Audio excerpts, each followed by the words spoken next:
электрошоком, наверное. Электрошок надо.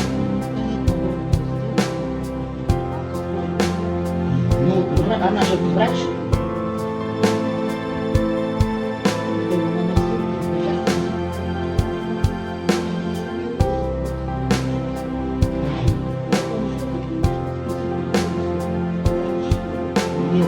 С 9 часов он стоит.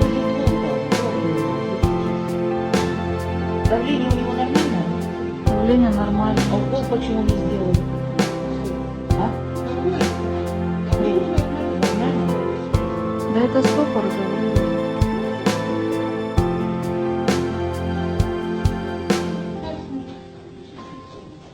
Стоит-то он давно. С 9.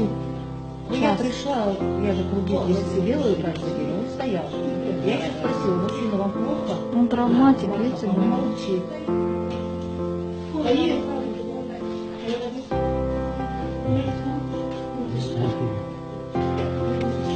Надо было водичкой. Сейчас его это...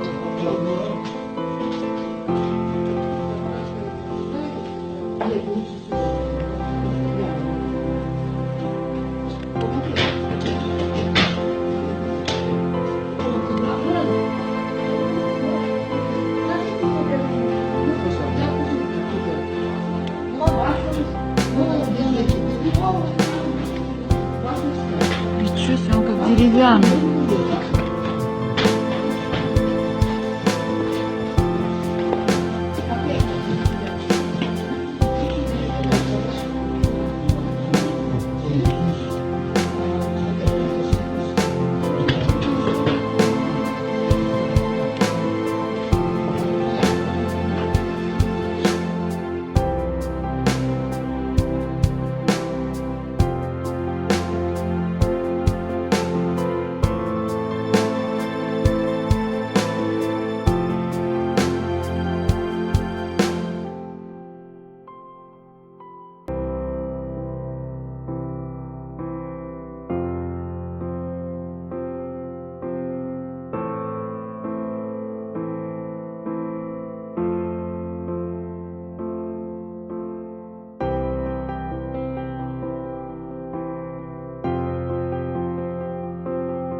Hier, on était comme vous. Mais demain, vous serez comme nous. En d'autres termes, hier, cette bien-aimée est en vie. Mais demain, c'est nous qui allons les rejoindre. Lorsqu'on parle de la mort, les gens ont peur. Bien-aimé de Dieu, si tu as peur de mourir, tu dois avoir peur de vivre.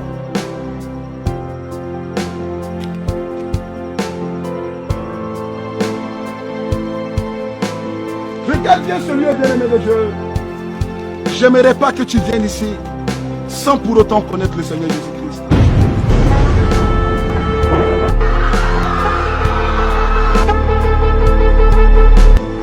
Voilà pourquoi j'aimerais t'exhorter aujourd'hui. Mets ta vie en règle vis-à-vis de la parole de Dieu. Mets ta vie en règle vis-à-vis de Dieu. Lorsqu'on te parle de Dieu, tu dis, je suis trop jeune pour vivre une vie chrétienne. Mais j'aimerais te poser la question de savoir, quel est l'âge pour aller au paradis? Et de même, quel est l'âge pour être qualifié pour l'enfer? Il n'y a pas d'âge pour aller au paradis. Et il n'y a pas aussi d'âge pour aller en enfer. Alors si tu penses que tu es trop jeune pour donner ta vie au Seigneur Jésus-Christ, en d'autres termes, tu es en train de confesser que tu es prêt pour aller en enfer. Parce que demain ne t'appartient pas et ton souffle de vie ne dépend pas de toi.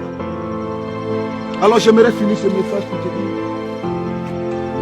tous ceux qui sont ici, malheureusement, celui est silencieux.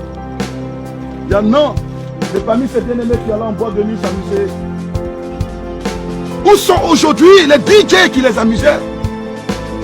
Où est aujourd'hui la musique qui les faisait danser? Regarde ce lieu, écoute ce silence. Je vais me taire pour quelques secondes et écoute le silence qui règne en ce lieu. Il n'y a plus de musique découpée, décalée. il n'y a plus de musique de DJ, il n'y a plus de jeux de lumière. Voici la finalité de ceux qui se confient dans la chair. Il y a encore de l'espoir pour toi, enfant de Dieu. Il y en a qui prenaient le corps pour séduire, avec des rondeurs, avec la beauté. Mais si on ouvre un de ces cercueils, bien-aimé de Dieu, qu'est-ce que tu vas voir? Qu'il y a des ossements. Et je parle à mes soeurs qui sont couchées ici. Où sont passés les saints que tu prenais pour séduire, les saints que tu mettais en volupté pour séduire les hommes? Où sont passés ces saints en ce lieu de tristesse? Où sont passés ces rondeurs que tu prenais pour séduire les hommes? Où sont passés ces rondeurs en ce lieu de tristesse? Où sont passés les maquillages? Où sont passés les mèches? Et enfin, je m'adresse à mes frères qui sont en ce lieu. Où sont passées les tablettes de chocolat que tu prenais pour séduire dans les plages, dans les piscines?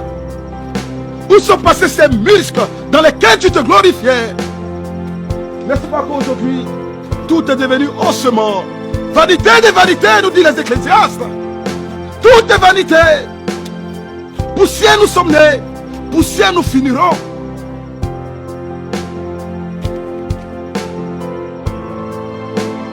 Voilà pourquoi, pendant que tu as encore le souffle de vie, j'aimerais t'encourager de donner ta vie au Seigneur Jésus-Christ.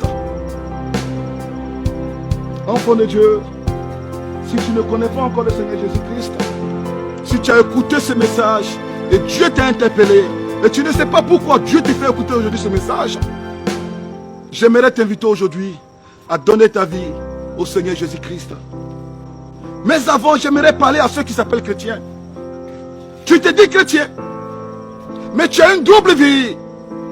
Bien-aimé de Dieu, c'est qui tu trompes. Car il n'y a pas plus grand menteur que celui qui se ment lui-même. Oui, certes, les hommes ne te voient pas, mais sache que Dieu te voit. Avant de commettre un péché, ce n'est pas la peine de regarder ni à gauche, ni à droite. Parce que celui qui est à droite, ce n'est pas celui qui va te juger. Celui qui est à gauche, ce n'est pas celui qui va te juger. Le jugement vient de Dieu. Voilà pourquoi, avant de commettre tout acte, regarde d'abord en haut, car c'est de là que vient l'éternel Dieu, ton créateur, celui qui jugera toute nation et tout peuple à la fin des temps. Être chrétien n'est pas forcément aller chaque dimanche à l'église. Si c'était le cas, alors la souris qui vit dans la scène de l'église serait appelée chrétienne. Être chrétien, c'est pas par ailleurs connaître la Bible de Genèse à Apocalypse. Car si c'était le cas, Satan allait être chrétien. Car rappelle-toi, le diable connaît la Bible. Voilà pourquoi en Matthieu 4, il a tenté notre Seigneur Jésus-Christ avec les versets de la Bible. Connaître la Bible ne fait pas de toi un chrétien. N'est-ce pas que Judas connaissait les Écritures? Est-ce pour autant qu'il a été sauvé? Voilà la question. Être chrétien par ailleurs, ce n'est pas de prier matin, midi, soir. Ce n'est pas de jeûner matin, midi, soir, sans pour autant mettre la parole de Dieu en pratique. Si jeûner faisait de toi un chrétien, si prier faisait de toi un chrétien, alors les musulmans seraient chrétiens. Parce qu'ils prient combien de fois par jour? Et dans l'année, ils prennent 40 jours où ils se consacrent au jeûne. Est-ce pour autant qu'ils sont chrétiens? Est-ce pour autant qu'ils sont sauvés? Voilà la question. Et enfin une dernière question. Est-ce que être chrétien, c'est d'enregistrer plusieurs prédications dans ton portable, dans ton ordinateur? Être chrétien, c'est d'avoir les CD de tous les hommes de Dieu du monde, sans pour autant mettre un seul verset en pratique. Bien aimé, ce n'est pas le temps d'écouter, c'est le temps de mettre en pratique. Nous avons trop écouté la parole de Dieu.